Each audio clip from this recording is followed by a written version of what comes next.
Pax Americana, das Ende. So has declared German Chancellor Friedrich Merz in a speech he gave over the weekend. So what does all this mean for the trajectory of the Russo-Ukrainian war? I'm here in Odessa.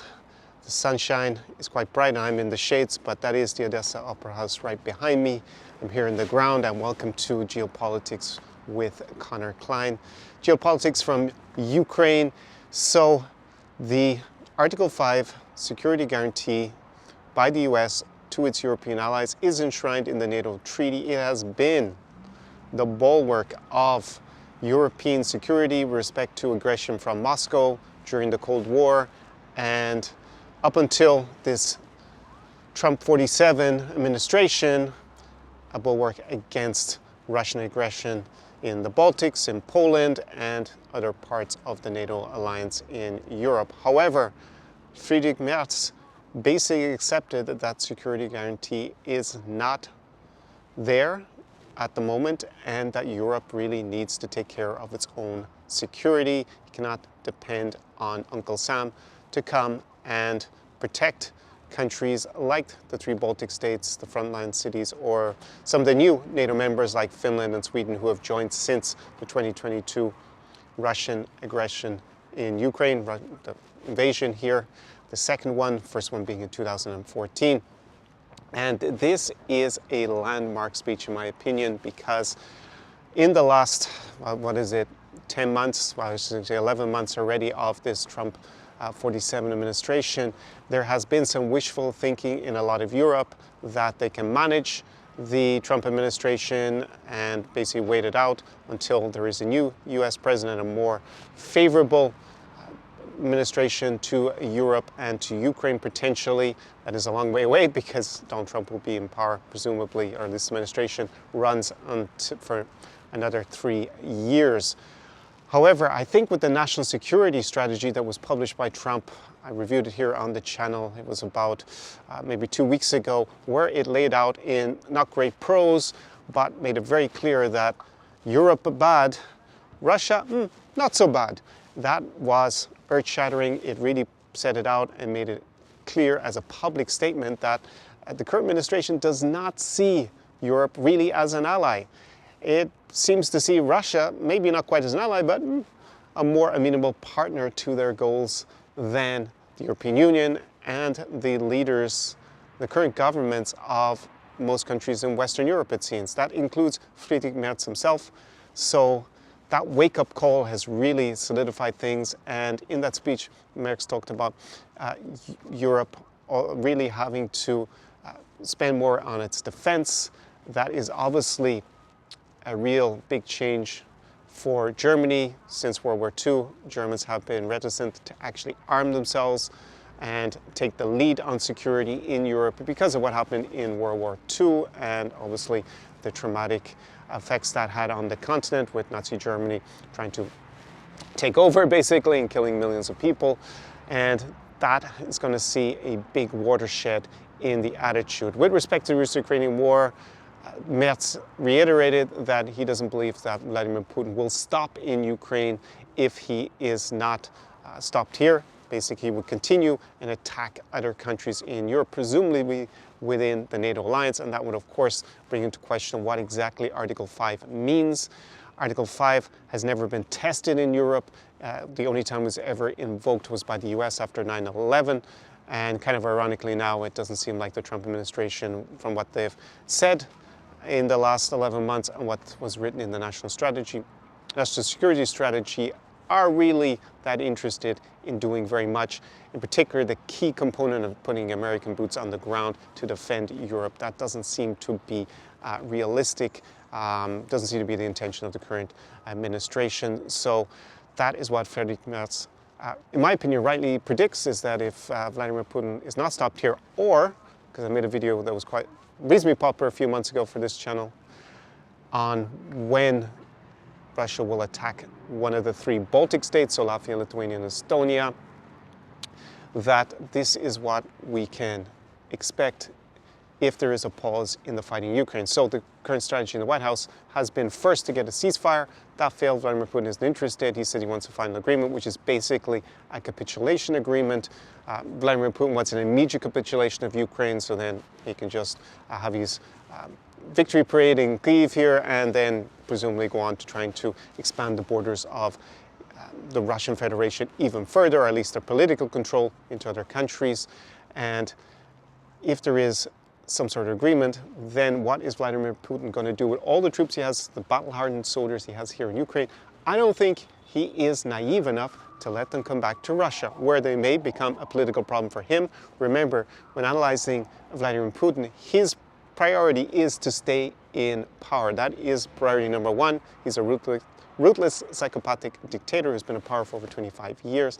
You don't get to be the dictator of the Russian Federation for 25 years unless you are basically ensuring on a daily basis that you don't have security threats to your own position of power.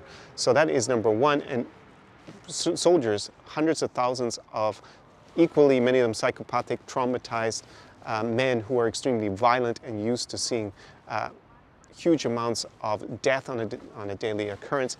Coming back to your country where the economy is going to be in shatters, not a good formula for staying in power. So he's going to need to do something with those soldiers. And the logical thing with the current US administration is to send them somewhere on NATO's borders and at least test Article 5 and see what's going to happen and which countries are going to come to the aid of, say, Latvia or Estonia, or maybe it's going to be the Suwalki Gap there between Poland and Lithuania, and actually find out what Article 5 means in the era of Trump 47. Friedrich Merz has come to the conclusion that I came to within a few, even before Trump was inaugurated, that not very much is going to happen with respect, from the point of view of the US in terms of projecting hard power by sending troops and their own military hardware operated by the US to defend Europe, and that is why he has made this call. That means, as a consequence, Europe will continue to rearm. We'll hopefully see at some point better attempts to coordinate all that on the European continent. Not sure that there is currently enough support for a European Union army that would allow everything to be synergized. You won't have all these countries in Europe. I know the UK is outside, that's a major military power, but we will say the EU plus UK having some sort of army that would allow the countries to better deploy their euros and pounds that they already spend on military defense and make it more effective, because you want to create an effective deterrence if you're European. And we're going to see greater attempts to support Ukraine and ensure that Vladimir Putin, number one, does not win here, and number two, that there is no bad peace agreement from the perspective of Ukraine, something that, what I've dubbed is a medium to long-term capitulation agreement. That is the current proposal from the US that's been pushed. It's also referred to, not just by me, as the dimwit plan, because it has been concocted by Stevie Witkoff, who's Donald Trump's envoy to Russia. He's not really an envoy to Ukraine because he's never been here, which is already a bit of a strange situation, nor does he have any diplomatic experience. And with Kirill Dmitriev, who is the CEO of the Russian Sovereign Wealth Fund, they have concocted a plan that doesn't mean that Russia would force Ukraine to immediately capitulate. There won't be Russian troops here in Odessa the day after it's signed, but it means that realistically in the medium to long term, Russia would be in a position to crush Ukrainian independence and take over once again because of all these stipulations about reducing the army, Ukraine having to withdraw from fortified positions in the Donbass region, etc., etc. So we are going to see almost certainly a lot more European support that will continue to increase, more measures taken against Russia by the major Western European powers and the European Union, and we will see almost certainly ratcheting up of the calls for greater expenditure on defense in Europe so that they can support Ukraine to at least withstand the Russian aggression and ultimately, hopefully, to push the Russians out and have Ukrainian full sovereignty and independence restored over the entire de jure territory of Ukraine. So really big speech, I felt, from a German leader, Friedrich Merz. Pax Americana, das Ende. Pax Americana has kept Europe extremely war-free.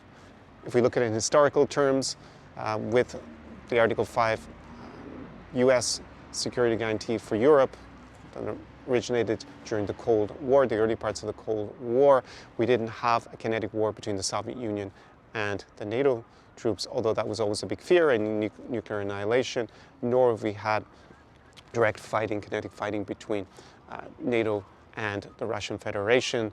That, in terms of the US component, has been acknowledged as being brain dead, just borrowing a phrase that Emmanuel Macron, the French president, used a few years ago about NATO, but now it really, really looks that way in terms of the US support. Drop your comments down below what you think about Merz's speech and what this means for European security going forward and the war here in Ukraine. I'm outside. We still don't have electricity here in Ukraine. It is the 16th of December when I'm filming this. Russia blew up a lot of the energy infrastructure on Friday.